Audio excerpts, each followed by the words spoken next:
à tous. Est-ce que le son convient? Tout va bien? Alors, je vais quand même me présenter très rapidement. Je suis française. Je viens en Suisse au moins 2 ou 3 fois par an, je pense. Et j'ai une formation d'ingénieur. Je suis ingénieur en agronomie. J'ai été spécialisée en génétique et biotechnologie, quelque chose qui n'a rien à voir avec Internet. Et puis, il y a 9 ans de ça, je suis tombée dans le bain de Wikipédia, à une époque où le projet était totalement inconnu. Donc ça a été un peu le fruit d'un hasard, le fruit d'une rencontre avec des personnes sur Internet qui m'ont fait découvrir le projet. Et aujourd'hui, on m'a demandé de venir vous parler des coulisses de Wikipédia. Alors c'est pour ça qu'aujourd'hui, je me présente dans une tenue qui est en fait inhabituelle pour quelqu'un qui vient généralement parler sur cette scène. Je suis venue dans la tenue de la Wikipédienne classique. Alors, la Wikipédienne classique a généralement des baskets, mais j'aime vraiment pas les baskets. Un jean, un t-shirt XXXL, un message qui a beaucoup de sens. En l'occurrence, il s'agit d'un t-shirt unique qu'on a réalisé pour moi, parce que j'attache énormément d'importance dans la préservation des langues et dans la préservation de l'identité culturelle via les langues. En gros, je suis contre le monolinguisme sauvage type anglais et chinois. Et puis, deuxième caractéristique des Wikipédiens, généralement, ils ont aussi un deuxième message derrière. Et le message, c'est de faire un don à Wikipédia. Bon, alors, ça, c'est la tenue classique. Ceci dit, est-ce que vous savez ce qu'est ceci? Question? Qu'est-ce que c'est? Une bulle de savon. Non plus. Non, toujours personne. C'est léger. Il y a un petit trou, tout petit. Bonjour. Bonjour. À l'intérieur, il y a de l'air, maintenant. Une balle de ping-pong. Une glace, non plus. Personne ne le sait. Alors, il y a quelques mois de ça, j'étais avec mon mari, on était en train de déjeuner le midi. Et puis, alors je vais passer en dessous rapidement de ces appareils-là. Et puis, il avait préparé une palette à la diable. Et il avait trouvé dans le frigidaire une canette de bière. C'était de la Guinness. Et finalement, il a mis de la Guinness dans le plat pour réchauffer le plat. Et puis après, il a amené la canette de bière à table. Et puis, on a fini la canette de bière. Et puis, quand on a fini la canette de bière, on a réalisé qu'il y avait un truc dedans. Donc, comme on est ingénieur tous les deux, on s'est dit qu'il y a quand même quelque chose à explorer. Lui, il a été chercher un ouvre-boîte, il a ouvert la boîte, et puis moi, j'ai commencé à regarder la canette même pour voir s'il y avait un message. Et c'est effectivement ce que nous avons trouvé dedans, à savoir qu'il y avait référence au fait qu'il y avait un floating widget dans la canette de bière. Vous saviez ça? Ceux qui boivent de la Guinness? Il y en a qui connaissaient le floating widget? Il y en a 1, 2... Voilà, 3, 4. Moi, je ne connaissais pas. Il faut dire que la Guinness, je ne suis pas du tout fan. Et ça faisait bien longtemps que je n'avais pas bu, donc je suis tombée sur ce machin-là. Et alors, effectivement, sur la notice, il y avait marqué qu'il ne fallait pas s'étonner. Il y avait quelque chose à l'intérieur. C'était un floating widget, point. Donc, j'en savais pas plus. Il y a 10 ans de ça, qu'est-ce qu'on aurait fait pour savoir ce que c'était qu'un floating widget? On n'aurait rien fait du tout, en fait. On aurait peut-être parlé à des copains. Je ne crois pas qu'on aurait fait beaucoup plus que ça. Ou alors, on aurait peut-être appelé le service des consommateurs de Guinness en Irlande, éventuellement. On n'aurait pas fait beaucoup mieux. Comme on vit à une époque formidable, qu'est-ce qu'a fait mon mari? Il a ouvert son iPhone et il a cherché sur Wikipédia. Et il a cherché floating widget. Et à notre plus grand étonnement, il a effectivement trouvé un article sur le floating widget. Donc là, on a été très étonnés. Il y a un article qui est assez complet. Pour ceux qui ne connaissent pas, je vous invite à aller voir de quoi il s'agit. Est-ce que vous auriez imaginé ça dans Universalis ou Larousse? Probablement pas. En substance, pour faire très bref, il y a un gaz à l'intérieur. Quand ils mettent la boule dans la canette, le gaz reste à l'intérieur. Et quand on ouvre la canette, le gaz sort très rapidement et crée des toutes petites bulles qui sont caractéristiques de la Guinness. Donc c'est un petit machin qui a été inventé il y a une dizaine d'années, qui est protégé, trademarké, etc. Et il y a une explication complète sur Wikipédia. Donc première constatation, on est arrivé à une époque où c'est formidable, on n'a pas besoin d'appeler le service des consommateurs qui va nous répondre « ouais, bah, c'est un machin qui sert à faire des lamousses ». On a un article complet et des gens qui ont pris en photo des floating widgets qui sont exactement comme le mien. Deuxième constatation, on n'aurait pas trouvé ça dans des encyclopédies classiques. C'est-à-dire qu'un seul endroit où on va sur Internet et on trouve des choses sur tous les Pokémon, les joueurs de 3e catégorie et les floating widgets, c'est quand même Wikipédia. Donc ça, c'est l'aspect qui est assez sympathique. Et puis pour aller un peu plus loin, je vais vérifier. Est-ce qu'il y en a parmi vous qui n'ont jamais utilisé Wikipédia? Je suis rassurée.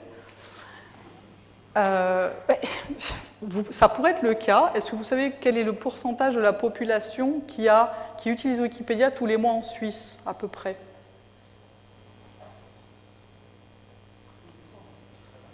« 80%. Ça, c'est un peu optimiste quand même.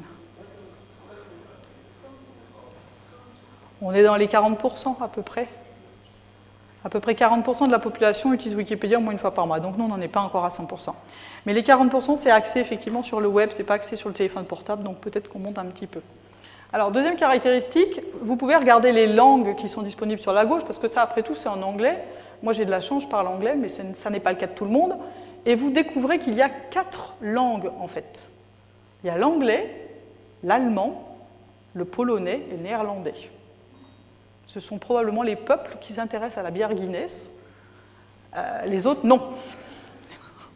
Les Français ne s'y intéressent pas. Bon, alors, j'ai été voir les articles dans les autres langues. Et ce que j'ai constaté, ça, c'est la version en polonais. Oui, en polonais. Donc, vous voyez, ça n'est pas la même version. On a bien affaire à des articles différents. Et puis, quand on va voir la version en néerlandais, elle est légèrement différente de celle du polonais, mais elle est clairement inspirée. Alors, on a bien affaire à des articles qui sont différents dans chaque langue, qui peuvent éventuellement être des inspirations ou des traductions, mais qui en général sont différents. Quand vous êtes bilingue, trilingue, quadrilingue, il y a tout intérêt à aller voir les différentes versions linguistiques. Alors moi, quand même, à partir de ça, juste pour vérifier quelques statistiques, aujourd'hui, Wikipédia, c'est donc 10 ans d'existence, au total 18 millions d'articles et à peu près 270 langues. Pourquoi 270 langues? Moi, une des questions qu'on peut se poser quand même, c'est on a un projet ici qui est devenu une sorte de phénomène unique, je dirais, de phénomène unique pour plusieurs raisons. En fait, à l'origine, il existe un certain nombre de barrières à l'accès au savoir. Quelles sont les barrières à l'accès au savoir qu'on peut avoir? Premièrement, il y a la barrière à l'accès physique, c'est le fait d'avoir accès à une université, à un musée, à une école. Alors tout le monde n'avait pas la possibilité d'avoir accès à ces endroits du savoir, ces temples du savoir. Il y avait une deuxième barrière à l'accès, c'était le prix. Typiquement, acheter la Britannica, c'était 2000 $ les tomes.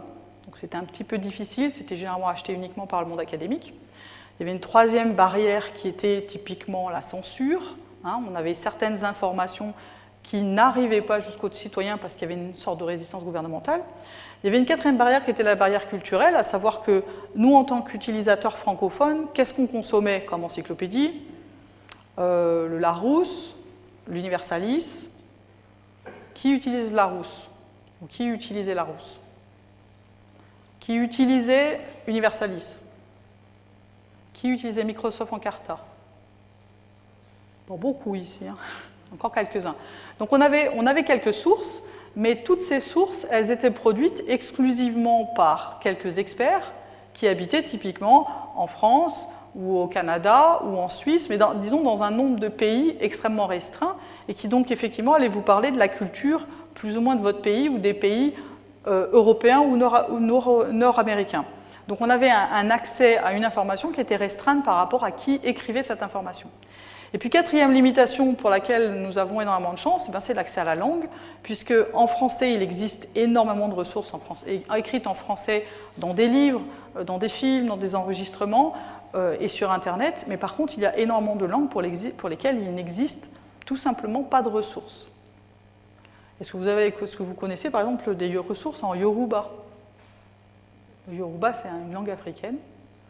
Beaucoup de personnes qui parlent le Yoruba sur la planète, mais il n'y a pas d'encyclopédie en Yoruba. Donc il y avait cet aspect. Et quand on a démarré Wikipédia, en fait, une des choses, je dirais, que je vais quand même préciser, c'est qu'il y avait à la fois un besoin, parce que ce que nous souhaitions faire en démarrant Wikipédia, c'était donner accès à la connaissance à tous les êtres humains, les 6 milliards, on est optimiste, mais on voulait surtout que les personnes aient accès à l'information dans la langue qu'ils comprennent le mieux, c'est-à-dire dans leur langue natale. Donc on est parti un peu de cette idée-là.